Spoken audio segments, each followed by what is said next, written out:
आंखों में निश्चलता, चेहरे पर मासूमियत, मनमोहक मुस्कान, छल कपट से परे ये तस्वीर है उन बच्चों की जिनकी आंखों में है तो सपनों की असीम दुनिया, पर दिमाग है कि उनका साथ नहीं देता। ऑटिज्म को ऑटिज्म स्पेक्ट्रम डिसऑर्डर या ASD भी कहा जाता है। ऐसा इसलिए कि ऑटिज्म कई तरह के होते हैं और इसमें अलग अलग बच्चों में अलग अलग डिग्रियों में ये पाया जाता है, लेकिन इसके कुछ आम लक्षण सभी बच्चों में मौजूद होते हैं। ऐसे बच्चे अपनी बातों को लोगों के सामने रख नहीं पाते, उनकी अपनी कोई खेलकूद की या सपनों की दुनिया नहीं होती, माहौल में थोड़ा भी परिवर्तन उन्हें बहुत परेशान कर देता है। इन बच्चों की दुनिया कष्ट और अकेलेपन से भरी होती है। शायद इन परिस्थितियों में अपने अंदर सिमट जाना इस दुनिया से जूझने का तरीका होता है। कुछ ऑटिस्टिक बच्चे बहुत ही प्रतिभाशाली होते हैं। सही अवसर और स्थितियां मिलने पर ये कई मायनों में आगे बढ़ सकते हैं। बहुत से बच्चे गणित में बहुत ही ज्यादा तेज होते हैं। लाल, ऑरेंज, ब्राउन, हरा, येलो।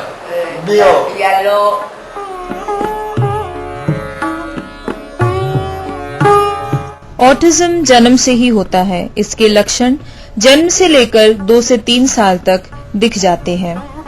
शायद ही ऐसा हो कि किसी बच्चे में 3 साल के बाद ऑटिज्म अचानक दिखाई दे। ऐसी गुंजाइश बहुत कम है। एक ऑटिस्टिक बच्चा एक आम बच्चे जितना ही जीता है, इसलिए यह जरूरी है कि उसे भी एक आम व्यक्ति की तरह जीने का मौका मिले। खान पान पर उचित ध्यान से ऑटिस्टिक बच्चों के व्यवहारिक परेशानियों को कम से कम किया जा सकता है, क्योंकि शारीरिक दुर्बलता से भी व्यवहार में परिवर्तन हो सकता है। मैं जब मैसाचुसेट्स में ऑप्शन इंस्टीट्यूट में मैंने जब कोर्स किया था, तो ये दोनों चीज उन्होंने बोला था कि गेहूं और दूध का सारा सामान बंद किया जाए तो बच्चे में इम्प्रूवमेंट देखा जाता है। जब गेहूं और दूध हटाना है तो उस मात्रे में कैल्शियम कहाँ से आएगा, वो सारा बैलेंस डाइट जो है वो बहुत जरूरी है। हमें इन बच्चों के साथ इस आयाम पर काम करने से परेशानी होती है, क्योंकि ये बच्चे अपनी दिनचर्या में थोड़ा भी परिवर्तन होने से बहुत अधिक संवेदनशील हो उठते हैं। कुछ अजीबोगरीब व्यवहार भी करने लगते हैं। कई बार तो बहुत गुस्सैल हो जाते हैं। ऐसे में उनके परिवर्तित माहौल के लिए उन्हें मानसिक रूप से तैयार करने की जरूरत है। उन्हें कहानियों के जरिए या फिर चित्र दिखाकर, फोटो दिखाकर या उन्हें उस जगह ले जाकर दिखाना, ये कुछ तरीके हो सकते हैं जिससे उनके रिएक्शंस को कम किया जा सके। उन्हें छोटे बंद कमरे दिखाकर भी किसी मिलती जुलती जगह में देर तक बैठने के लिए मानसिक रूप से तैयार किया जा सकता है। ऑटिस्टिक बच्चों की कुछ इंद्रियां कम संवेदनशील होती हैं तो कुछ अधिक संवेदनशील हो सकती हैं। बहुत से बच्चे अपनी परिस्थितियों का आकलन नहीं कर पाते, अपनी स्थितियों को समझ भी नहीं पाते। हम प्रोफेशनल थेरेपिस्ट के साथ इंद्रियों में सामंजस्य बैठाने के लिए काफी काम कर रहे हैं। यदि ऑटिस्टिक बच्चे इससे उबर जाएं तो वो काफी प्रतिभावान हो सकते हैं, क्योंकि इसके अभाव में वह भले ही कितने तेज हों, उनके साथ काम कर पाना बिल्कुल संभव नहीं हो पाता।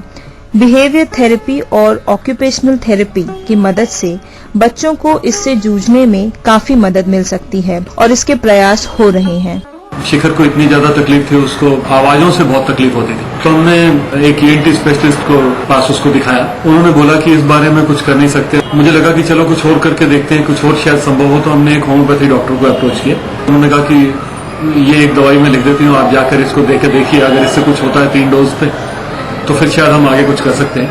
तो शाम को हमने दवाई दिया था 3 डोज सिर्फ 15-15 मिनट में, और अगले दिन सुबह तक वो 60% उससे आउट था और 1 वीक के अंदर वो ऑलमोस्ट 80% उससे आउट था। तो जो चीज मेन स्ट्रीम मेडिसिन में थ्रू आउट ये कहा जा रहा था कि ये कुछ इस पर कुछ नहीं किया जा सकता, उस पर कुछ हो सका। ये भरोसा कर लेने की कोई जरूरत नहीं है कि कुछ नहीं किया जा सकता। शायद दुनिया में और कुछ है और थोड़ा सा ढूंढने की जरूरत है। पहले तो हमें समझ में नहीं आता कि ऑटिज्म क्या है, फिर मैंने स्टडी भी की उसके ऊपर। फिर जब पता चला तब तो थोड़ा तो बहुत खराब लग ही रहा था, लेकिन हमने बहुत अच्छी तरह से पॉजिटिवली ली और लेने के बाद मैंने इसके साथ गंगाराम में जो डेवलपमेंट क्लिनिक है वहाँ जाके धीरे धीरे करके बहुत सारी चीज़ें जान पाई और फिर उसके बाद मैंने वहीं से मुझे पता चला कि यहाँ पर एक स्कूल है इंस्पिरेशन, तो मैं 2004 में यहाँ आना शुरू किया। अभी तो काफ़ी इम्प्रूवमेंट है इसमें। पहले जब आया था स्पंदन एक टूथब्रश लेके और एकदम जंपिंग करते करते रोते रोते एंट्री की थी स्कूल में, तो उसके बाद धीरे धीरे करके काफ़ी टाइम लगा, स्लोली उसको हमने बिठाना सिखाया। फिर मैंने भी स्कूल में आके शुरू किया है सीखने के लिए। अब तो स्पंदन काफ़ी टाइम बैठता भी है, बहुत इम्प्रूवमेंट है अब इसमें।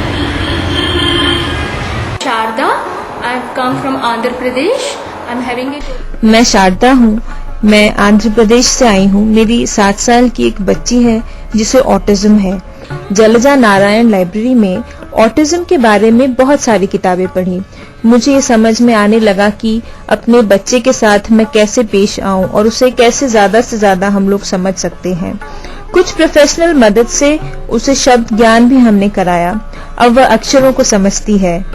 अब वो मुझे घर के काम में भी मदद करती है, जैसे बर्तन लाना, कुछ छोटा मोटा काम कराना। वो चीजों को बहुत बारीकी और गौर से देखती है हमेशा से। मुझे शुरू से लगता था कि उसमें कोई छिपी हुई प्रतिभा है।